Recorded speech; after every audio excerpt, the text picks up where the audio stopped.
तो बच्चों आज के पाठ में हमने जो वाच्य परिवर्तन सीखा है उसको हम विस्तार से समझेंगे, डिटेल से समझेंगे और उसके स्वरूप को समझने का प्रयत्न करेंगे।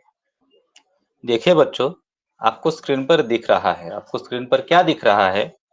एक वाक्य है, एषा रोटिका अस्ति, यानी यह रोटी है, और उसके नीचे एक रोटी का चित्र भी बनाया है।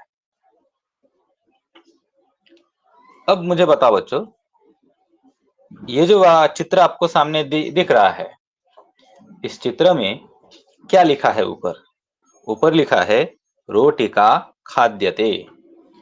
अब इन दोनों चित्रों की मदद से मैं आपको क्या समझाना चाहता हूं? देखो बच्चों, यहाँ पर इस चित्र में मुख्य जो ध्यान है, मुख्य आकर्षण का जो बिंदु है वो रोटी है। यानी आप सभी का ध्यान रोटी पर रखा गया है, ना कि खाने वाले पर। तो खाने वाले का बस जो मुंह है वो मुंह दिखाई दे रहा है आप लोगों को, लेकिन वो कौन है वो ज्यादा मतलब नहीं है।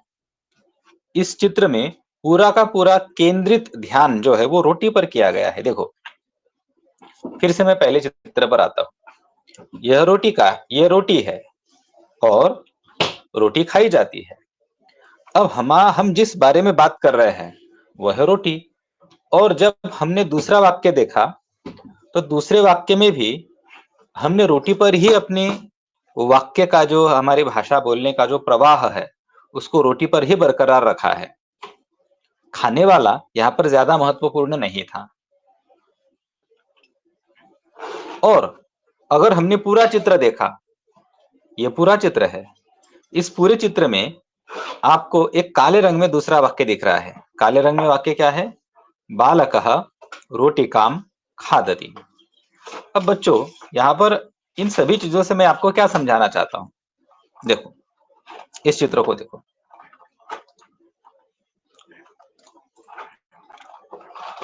पहले लिखा है हमने रोटिका अस्ति, यानी रोटी है। और अगर हमने इतना कहा रोटिका खाद्यते, तो अब क्या हुआ? हमारे वाक्य का जो प्रवाह है, फ्लो जिसको आप अंग्रेजी में कहते हैं, वो रोटी पर ही बना रहे हैं। हम रोटी के बारे में बात कर रहे हैं और हमने अगर कहा रोटी का खाई जाती है, रोटी खाई जाती है, रोटी का है, रोटी खाई जाती है, तो वाक्य का प्रवाह रोटी की तरफ जा रहा है। लेकिन अगर हमने ऐसा नहीं किया और अगर हमने दूसरा वाक्य बोला, ये वाला, तो क्या होता है? पहले तो हमने कहा रोटी का अस्ति, रोटी है, और दूसरे वाक्य में हमने कहा बालकः रोटिकाम खादति। तो अब आपका, आप जिस बारे में बात कर रहे हैं, आपके बोलने का जो फ्लो है वो रोटी की तरफ से हटकर बालक की तरफ चल गया है। यानी आप जिस विषय पर बात कर रहे थे रोटी के, वो रोटी का विषय दूर हो गया है, अब बालक का विषय शुरू हो गया है। तो इसलिए हमारा वाच्य परिवर्तन जो वाच्य है वो महत्वपूर्ण इसलिए बनता है कि ये आपके वाक्य का जो फ्लो है, प्रवाह है, वो बनाए रखता है जिस विषय के बारे में आप बात करना चाहते हैं। यदि आप रोटी के ही विषय पर बात करना चाहते हैं,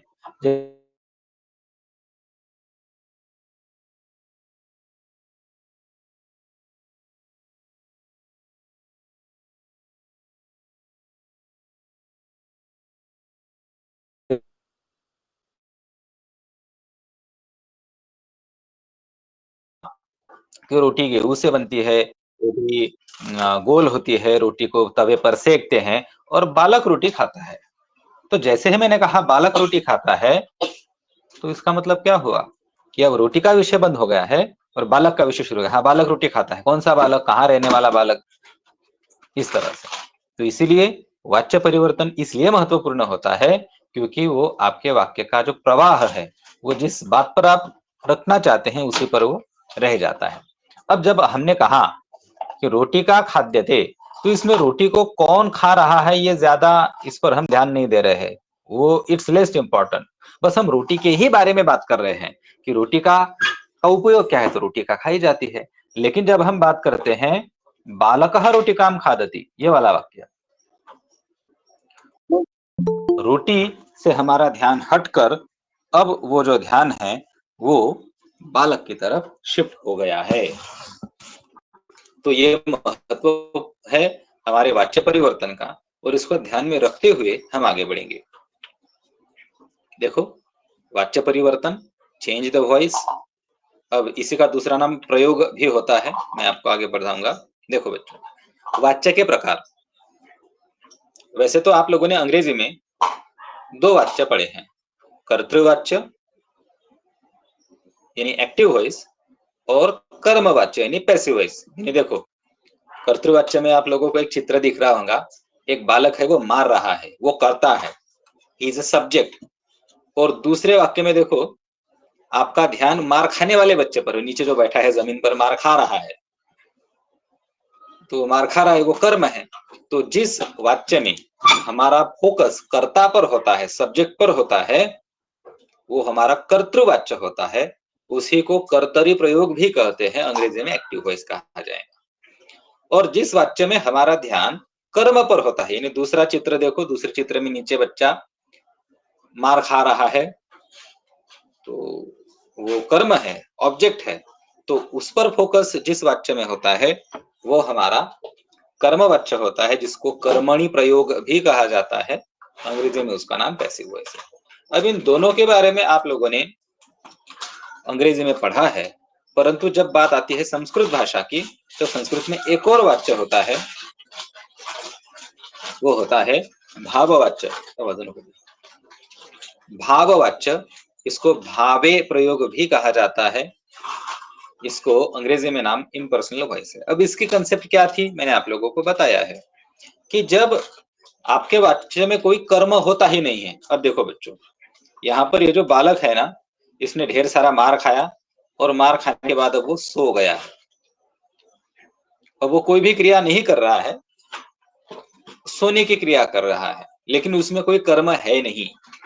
तो ऐसे वाक्यों के साथ हमारा भावे प्रयोग या अथवा कर्म भाववाच्य होता है, जिसको इम्पर्सनल वॉइस कहते हैं। तीनों को हम बारी बारी से पढ़ेंगे एक बार। देखो, यहाँ आपको आपके पटल पर जो वाक्य दिख रहे हैं, कुल मिलाकर 4 वाक्य है। बालकः रोटिकां खादति, बालक रोटी खाता है। आरक्षकः चोरं दंडयति, यानी पुलिस चोर को सजा देता है। आरक्षकः यानी पुलिस, और दंडयति यानी सजा देती है। बालक बालिका ध्वनिम शृणोति, यानी कोई लड़की है वो आवाज सुन रही है। चौथा वाक्य है छात्रः श्लोकम लिखति, यानी छात्र श्लोक लिखता है। अब इन सभी वाक्यों का यदि हम निरीक्षण करेंगे तो हमें ये बात समझ में आ जाती है, क्या कि इन चारों भी वाक्यों में आपका जो कर्ता है वो प्रथमा विभक्ति में है और कर्म द्वितीय विभक्ति में है। जैसे कि यहाँ पर मैं आपको बता दूं, पहले वाक्य में बालक, दूसरे वाक्य में आरक्षक, तीसरे वाक्य में बालिका, और चौथे वाक्य में छात्र। ये सभी कर्ता है, और ये सारे के सारे प्रथमा विभक्ति में है। और इन्हीं वाक्यों में जो कर्म है, जो ऑब्जेक्ट है, रोटिका, चोरम, ध्वनि और श्लोक, ये चारों के चारों भी कर्म द्वितीय विभक्ति में है, द्वितीया। और यही विशेषता है। अब हमने कर्ता को देखा, कर्म को देखा, अब क्रियापद को देखते हैं। चारों भी क्रियापदों को देखो, खादति, दंडयति, शृणोति, लिखति। तो इनमें आप ये देख सकते हो कि यहाँ पर लट लकार की प्रक्रिया हुई है, लट लकार। जैसे कि खाद धातु ती प्रत्यय लट लकार का है और बीच में अविकरण आया है। दंड धातु ती प्रत्यय और बीच में अय ये विकरण आया है।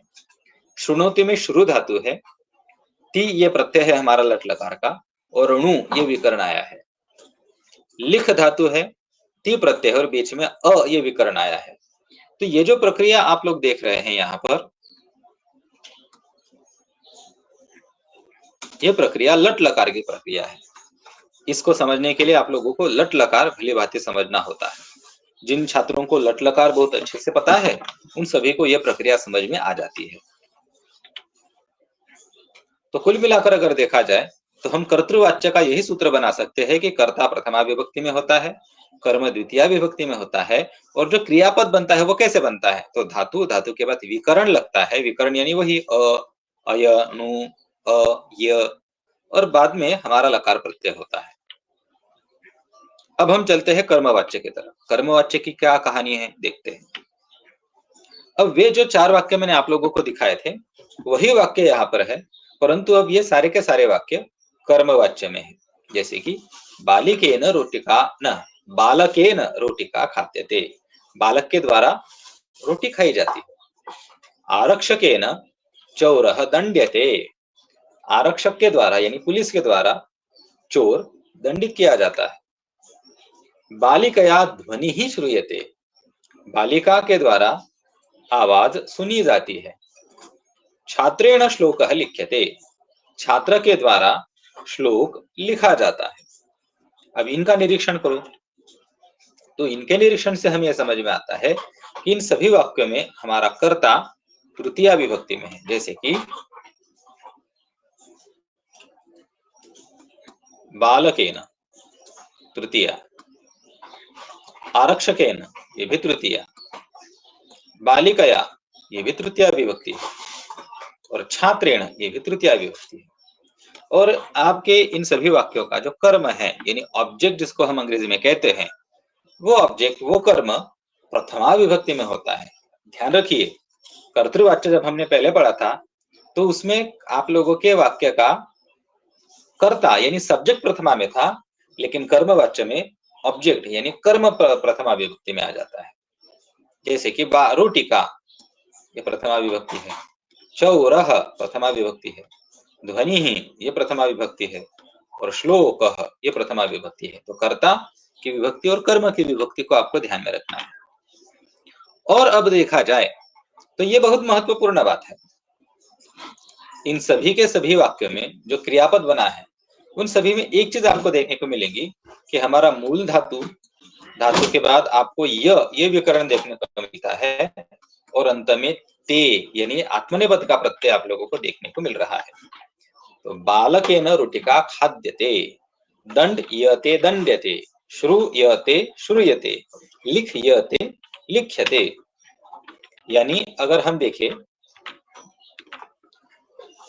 तो कर्तृवाच्य में हमने क्या देखा था कि चारों क्रियापदों का अलग अलग विकरण था, य, अय, अणु, सभी को अलग अलग आता अपने लट लकार के हिसाब से।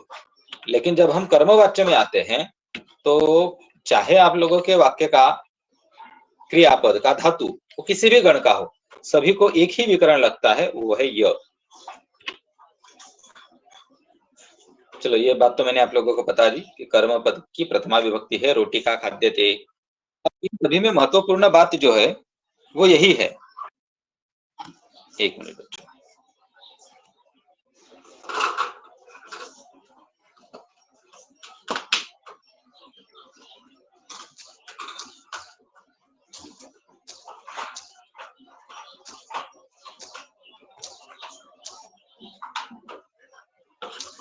हाँ ठीक है।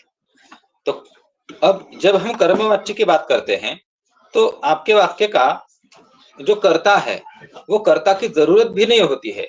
अब यही वाक्य थे हमारे पहले वाले 4 वाक्य, इन सभी से हमने कर्ता को हटा दिया, बालकेन आरक्षेण बालिकया छात्रेण निकाल दिया। बस इतना हमने कह दिया, रोटिका खाद्यते, चौरः दंड्यते, ध्वनिः श्रूयते, श्लोकः लिख्यते। यानी रोटिका खाद्यते रोटी खाई जाती है, बस किसके द्वारा रोटी खाई जाती है कोई मतलब नहीं। चौरः दंड्यते, द थीफ इज पनिश्ड, चोर को सजा मिलती है, चोर को सजा दी जाती है। किसके द्वारा दी जाती है? पुलिस के द्वारा, राजा के द्वारा, लोगों के द्वारा। वो जिन सिनेरियोज में, जिन परिस्थितियों में ये महत्वपूर्ण नहीं होता कि भाई किसके द्वारा सजा दी गई, किसके द्वारा रोटी खाई गई, तो ऐसे जगहों पर कर्मवाच्य का प्रयोग होता है। तो ध्वनि ही श्रूयते, अब किसने आवाज सुनी इसका कोई मतलब नहीं होता है। तो अगर आपके साथ ऐसा कोई प्रसंग है कि जहां पर आवाज किसके द्वारा सुनी गई ये महत्वपूर्ण नहीं है, तो ऐसी स्थिति में कर्मवाच्य का प्रयोग किया जाता है। अब देखो इन सभी वाक्य के कर्ता कौन थे? आरक्षक, बालक, बालिका और छात्र। ये कर्तृवाच्य में प्रथमा थे, लेकिन अब जब हम कर्मवाच्य में लेकर आते हैं, बालरोटिका खाद्यते, चौरः दण्ड्यते, ध्वनिः श्रूयते, श्लोकः लिख्यते, तो इन सभी में इनके साथ जब हम अंग्रेजी की बात करते हैं तो बाय अथवा के द्वारा ये अर्थ लगाया जाता है, तो इसलिए इनमें तृतीया होती है। ठीक है, तो इनकी तृतीया विभक्ति होंगी। अब चलो धातु प्रक्रिया की तरफ आते हैं। धातु प्रक्रिया बस ये बहुत महत्वपूर्ण है, इस चीज को आप लोग समझ लो हमेशा के लिए। धातु के बाद य और उसके बाद आत्मनेपद का प्रत्यय लगेगा, और जो क्रियापद बना है वो कर्मपद के अनुसार होता है, यानी कर्म आप का जिस पुरुष में और जिस वचन में होगा उसके अनुसार होगा। चलो एक उदाहरण देख लेते हैं। देखो, बालकः पाठम पठति, ये वाक्य है। इसका यदि हम कर्मवाच्य करना चाहते हैं तो कैसे होगा? तो बालकेन, बालक की तृतीया बालकेन, पाठम की प्रथमा पाठः, और उसके बाद पठति का धातु देखिए, पठति का धातु है य, उसके य नहीं है, पठति का धातु पठ है, उसके बाद य विकरण लगा, और उसके बाद आत्मनेपद। और आत्मनेपद के आपको पता है, जैसे कि ते इते अंते से इथे थे ई वहे महे, ऐसे 9 प्रत्यय है। अब ये 9 प्रत्यय है, इनमें से एक प्रत्यय यहाँ पर लगेगा, और वो कैसे लगेगा, किसके हिसाब से लगेगा, तो इसको समझिए कि अब कर्मवाच्य है, तो कर्मवाच्य में आपके वाक्य का जो क्रियापद है वो कर्म के अनुसार चलेगा, वो कर्म देखेगा। लेकिन जब कर्तृवाच्य था तब ये बालक के अनुसार था, बालक शब्द का लिंग वचन विभक्ति जो कोई भी होगा उसके अनुसार। लेकिन यहाँ पर ऐसा नहीं है, यहाँ पर पाठ के अनुसार चलेगा। तो पाठ ये प्रथम पुरुष है, तो इनमें से जो मध्यम पुरुष और उत्तम पुरुष के प्रत्यय है वो निकल जाएंगे, तो हमने उनको निकाल दिया, अब सिर्फ प्रथम पुरुष के बचे। अब देखो हमारे वाक्य का जो कर्ता है, सॉरी कर्म है, वो एक वचन में है, तो इसमें से द्विवचन बहुवचन में निकल गया। तो बालकेन पाठः पठ्यते, यानी बालकेन पाठः पठ्यते, इस प्रकार से प्रक्रिया होंगी। अब इसके जगह पर अगर हमारा कर्म बहुवचन का होगा तो आपका जो कर्तृवाच्य है उसमें कोई फर्क नहीं पड़ेगा, क्योंकि कर्तृवाच्य में जो क्रियापद चलता है वो कर्ता के अनुसार चलता है, वो एक वचन था एक वचन ही रहेगा। और ये जो हमारा कर्मवाच्य कर्म बहुवचन में गया है, इससे कर्तृवाच्य में कोई फर्क नहीं पड़ेगा। लेकिन जब हम इस कर्मवाच्य करेंगे यानी पैसिव वॉइस करेंगे, तब देखिए बालकेन पाठाः, बालक की तृतीया बालकेन और पाठान की प्रथमा पाठाः, वो प्रथमा द्वितीय बहुवचन था तो प्रथमा बहुवचन बना। अब यहाँ पर भी प्रथम पुरुष के हमारे पास ते इते अंते ये प्रत्यय है। अब यह चूंकि यहाँ पर हमारा जो कर्म है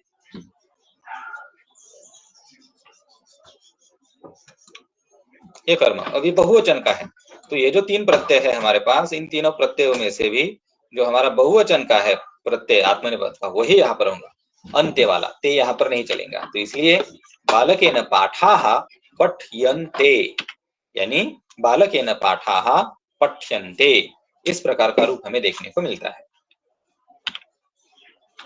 अब इसके साथ साथ जो क्रियापद है, ये क्रियापद के कुछ कुछ ऐसे मैंने आप लोगों को रूप दिखाए हैं कि जो ऐसे अलग देखने को मिलते हैं। जैसे गच्छति, गच्छति का गम्यते, अस्ति और भवति, इन दोनों के लिए एक ही है बच्चों, ये चीज आप लोगों को नोट करके रखनी है, ध्यान में रखनी है कि जहां कहीं भी अस्ति होगा तो अस्ति है या भवति है, इन दोनों का भूयते ये क्रियापद बनेगा, यानी ये कर्मवाच्य में इस तरह से रूप बनेगा।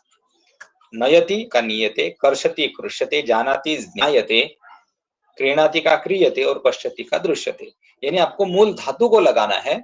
और ये जो बात है अस्ति की, ये आपको ध्यान में रखना है, नहीं तो बहुत सारे बच्चे अस्ति का अस्यते ऐसा करते हैं, अस्यते नहीं, अस्तेर्भू, इस सूत्र से अस्ति ये जो क्रियापद है इसका भूयते, जैसे कि शिक्षकः अस्ति, इसका अगर हमें भाववाच्य बनाना है तो शिक्षकेण भूयते ऐसा बनता है, शिक्षकेण अस्यते नहीं होगा। चलो अभ्यास के लिए कुछ वाक्य यहाँ पर दिए हैं, आप इनको इत्मीनान से ध्यान से बाद में पढ़ सकते हैं। अब हम थोड़ी सी चर्चा भाववाच्य पर करेंगे। अब भाववाच्य में क्या है कि कर्म नहीं होता है।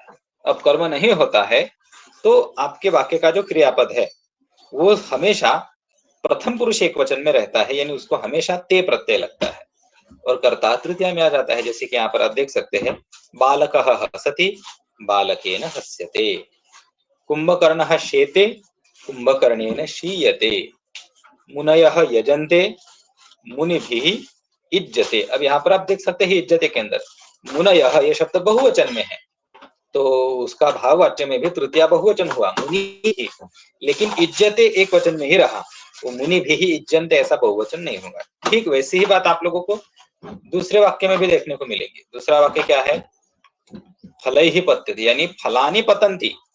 अभी जो कर्तृवाच्य है, कर्तृवाच्य में कर्ता के अनुसार क्रियापद बना, फलानी बहुवचन है तो पतंती भी बहुवचन रहा, लेकिन जब हम आते हैं हमारे भाववाच्य में तो यह हमेशा एक वचन में रहेगा, भले ही यहाँ पर फल शब्द बहुवचन में है, फल ही पत्यते। उसके बाद शिक्षकः उपविशति, शिक्षकेण उपविश्यते, छात्राः प्रविशन्ति, छात्रैः प्रविश्यते। तो इस प्रकार से ये आप लोगों के लिए जो आपको मेरी स्क्रीन पर दिख रहा है, ये एक तरह का सूत्र है, नियम है। इसका आप लोग चाहे तो स्क्रीनशॉट ले सकते हो। अगर आपको परेशानी हो तो, ये नियम अगर आप लोग भूल गए हो तो तीनों भी नियम एक ही जगह पर मैंने लिख कर दिया है और साथ साथ में एक एक उदाहरण भी दिया है। सर चलो आगे हाँ बोलो बेटा। सर आप ये पीडीएफ ग्रुप पे डाल सकते हो? हाँ डाल दूंगा। Okay sir. अब ये देखो, ये एक ऐसा है चित्र, एक आप लोगों को ऐसा मैं कलेक्शन बनाकर लाया हूँ बहुत सारी रिसर्च करके, कि कुछ कुछ धातु जो है वो इरेगुलरली चलते हैं, यानी कि उनका जो कर्मवाच्य है वो कर्मवाच्य में थोड़े से अलग तरह के रूप हमें देखने को मिलते हैं। तो इनका आप स्क्रीनशॉट ले सकते हो कि जब भी ये वाले धातु कर्मवाच्य में या फिर भाववाच्य में आएंगे तो इनके रूपों में थोड़ा सा चेंज, ये इरेगुलर चेंज है। तो जैसे कि दा धातु है तो दायते नहीं दीयते, पा धातु है, पा का क्रियापद पिबती होता है, लेकिन उसका जो कर्मवाच्य है वो पीयते से बनता है। ठीक उसी प्रकार से यहाँ पर आप लोग जैसे कि देख सकते हो स्था धातु है, स्था से क्रियापद स्तिष्ठति बनता है यानी रुकता है, लेकिन कर्मवाच्य स्थीयते बनेगा, यहाँ पर स्थायते नहीं बनेगा। और वैसे ही बाकी नीचे जो आप लोगों को क्रियापद देख रहे हैं इनका भी आप लोग एक बार स्क्रीनशॉट ले लो तो आपको पता चल जाएगा। और भी कुछ ऐसे अपवाद स्वरूप कुछ भिन्न भिन्न रूप है क्रियापदों के, और इनको भी आप लोग व्यवस्थित है, आप लोग ध्यान में रखना, याद करके रखना। ये इरेगुलर चलने वाले धातु है, इनके जो कर्मवाच्य के रूप है वो थोड़े से अलग बनते हैं। जैसे ज्ञा का न्यायते, गय धातु है, गय का गायती यानी सिंग्स, लेकिन कर्मवाच्य में गीयते, तो ऐसे ही ये क्रियापद बनते हैं। एक और बात है, जो चतुर्थ गण के धातु है उनका आत्मनेपद में भ्रम होता है, जैसे कि विद्यते, इनका कर्तृवाच्य और कर्मवाच्य दोनों भी सेम ही देखने को मिलता है, ऐसे धातु है। विद्यते कर्तृवाच्य में भी और विद्यते कर्मवाच्य में भी। जैसे कि मैं आपको उदाहरण देता हूँ,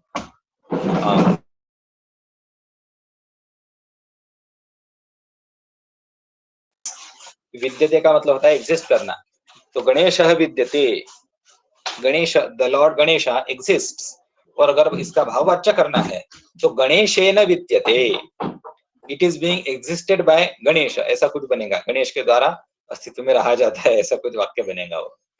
तो ऐसे ये विशेष क्रियापद है, ये भी मैं आप लोगों के लिए ढूंढ कर लेकर आया हूँ।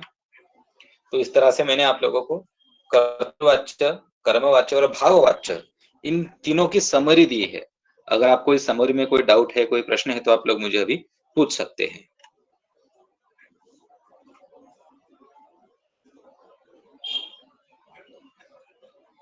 हाँ चलो, तो आज मैंने आप लोगों को 1 घंटा पढ़ाने का वादा किया था, तो अभी हम 5-10 मिनट का ब्रेक लेंगे और उसके बाद पुनः हम मिलेंगे और हमारे अगला पाठ 4:30 बजे तक चलेगा। तो हम यहाँ पर अब बीच में 5 मिनट का ब्रेक लेते हैं, तब तक तुम्हारे दिमाग में और कुछ आता है डाउट वगैरह तो आप लोग मुझे पूछ लेना। सर